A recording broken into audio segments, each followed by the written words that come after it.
Pada video kali ini, kami akan membahas 6 topik.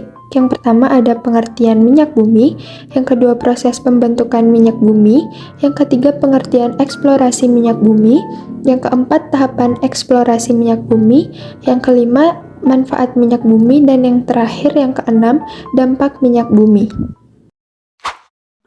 Pengertian minyak bumi. Minyak bumi merupakan campuran kompleks senyawa organik yang terdiri atas senyawa hidrokarbon dan non-hidrokarbon yang berasal dari sisa-sisa mikroorganisme, tumbuhan, dan binatang yang tertimbun selama berjuta-juta tahun.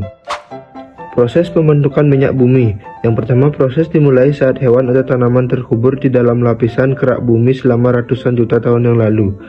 Yang kedua, hewan dan tanaman yang mati terkubur akan terbawa ke dalam lapisan kerak bumi melalui pergerakan lapisan lempeng bumi. Yang ketiga, seluruh sisa hewan dan tanaman yang telah menjadi fosil akan bereaksi dengan panas bumi beserta gas alam yang terbentuk alami. Yang keempat, proses tersebut akan mengubah fosil menjadi cairan hitam yang disebut minyak bumi. Pengertian eksplorasi minyak bumi. Eksplorasi atau pencairan minyak bumi merupakan suatu kajian panjang yang melibatkan beberapa bidang kajian kebumian dan ilmu eksak. Untuk kajian dasar, riset dilakukan oleh para ahli geologi, yaitu orang-orang yang menguasai ilmu kebumian. Kegiatan eksplorasi minyak dan gas bumi bertujuan untuk menemukan cadangan-cadangan minyak dan gas baru, mengingat jumlahnya yang semakin menipis. Tahapan eksplorasi minyak bumi. Yang pertama, tahapan perencanaan dan mempelajari prospek cadangan. Tahapan ini merupakan tahapan paling awal sekaligus fondasi dari kegiatan pencarian. Perencanaan dapat berupa pemetaan geologi regional, foto udara, citra satelit, hingga mode survei tidak langsung lainnya untuk mengidentifikasi kemungkinan daerah anomali untuk penyelidikan lebih lanjut.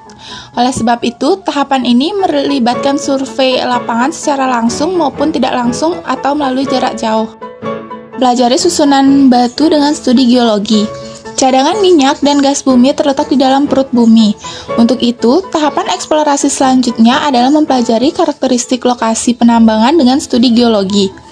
Melalui studi ini, informasi terkait sebaran dan formasi batuan, umur batuan, kemunculan mineral, fosil, geokimia, stratigrafi, dan sedimentologi, serta struktur geologi, serta mendeskripsikan kondisi bawah tanah secara lebih efektif dan efisien pada penelitian selanjutnya menggunakan studi geofisika.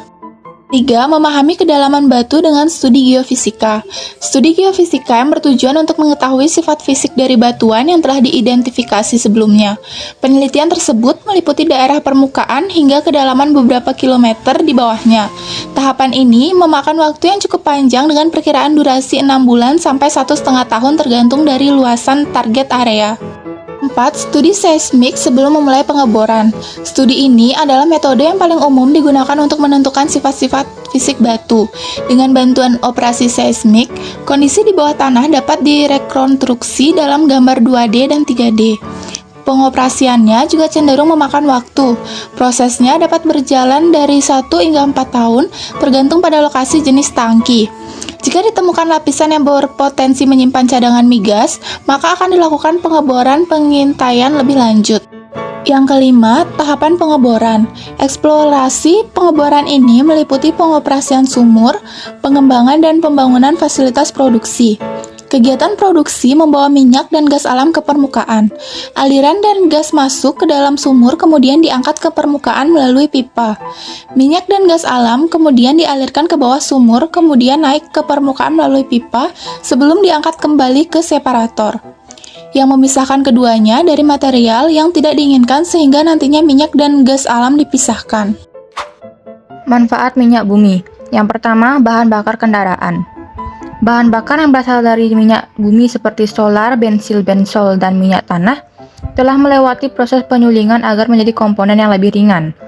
Bahan-bahan tersebut adalah bahan yang biasanya digunakan sebagai bahan bakar kendaraan, terutama transportasi.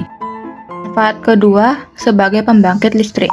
Minyak bumi sebagai pembangkit listrik ini dihasilkan oleh tenaga uap yang membantu proses pergerakan turbin. Manfaat yang ketiga, sebagai bahan konstruksi. Minyak bumi memiliki senyawa yang dapat digunakan untuk memproduksi alat konstruksi seperti pembuatan atap, cat, pipa, aspal, dan lain sebagainya. Manfaat keempat, minyak bumi sebagai produk kimia. Minyak bumi digunakan untuk menghasilkan berbagai produk, termasuk plastik, pelumas, pupuk, dan produk kimia industri lainnya. Manfaat yang kelima, produksi bahan serat. Manfaat minyak bumi pada pembuatan bahan serat juga tidak kalah penting. Produk seperti rayon, polyester, nilon, dan bahan tekstil sintesis merupakan beberapa jenis benda serat yang menggunakan komponen minyak bumi.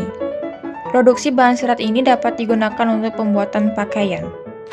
Selanjutnya ada dampak minyak bumi. Dampak yang pertama yaitu pemanasan global. Penggunaan minyak bumi sebagai bahan bakar industri maupun kendaraan memicu terjadinya pemanasan global, sebab hasil pembakaran tersebut akan mengeluarkan karbon dioksida yang mempengaruhi lapisan ozon. Yang kedua ada pencemaran air. Pengeboran minyak bumi biasanya berada di lepas pantai yang sangat dekat dengan perairan. Tak jarang, terdapat beberapa insiden seperti ledakan atau tumpahan minyak pada lokasi pengolahan. Tentunya, akan terjadi pencemaran air yang dapat mengganggu ekosistem air laut. Dampak yang ketiga yaitu mengganggu kesehatan. Gangguan kesehatan akibat penggunaan minyak bumi sebagai bahan bakar juga sangat mengkhawatirkan, di mana asap yang dihasilkan dari pembakaran umumnya mengandung zat yang berbahaya. Bagian tubuh yang sensitif akan mengalami iritasi jika terus-menerus terpapar, terutama kulit bagian luar, dan dapat menimbulkan gangguan pernafasan. Yang keempat yaitu kerusakan tanah, di mana kerusakan tanah menjadi dampak negatif yang perlu diperhatikan. Proses pengeboran minyak bumi secara langsung akan membutuhkan lahan yang luas sebagai akses pipa, pengolahan, dan juga penyimpanan limbah. Akibatnya, tanah akan rusak karena proses ekstraksi tersebut. Yang kelima yaitu tumpahan minyak bisa mematikan bagi hewan. Mengapa demikian? Karena tumpahan minyak dalam jumlah yang besar merupakan pembunuh besar satwa liar dan dapat menyebabkan kerusakan ekosistem laut dalam jangka panjang. Maka dari itu, tumpahan minyak bisa mematikan bagi hewan. Sekian video dari kelompok minyak bumi. Mohon maaf apabila ada salah kata, dan semoga video kami dapat bermanfaat bagi kita semua.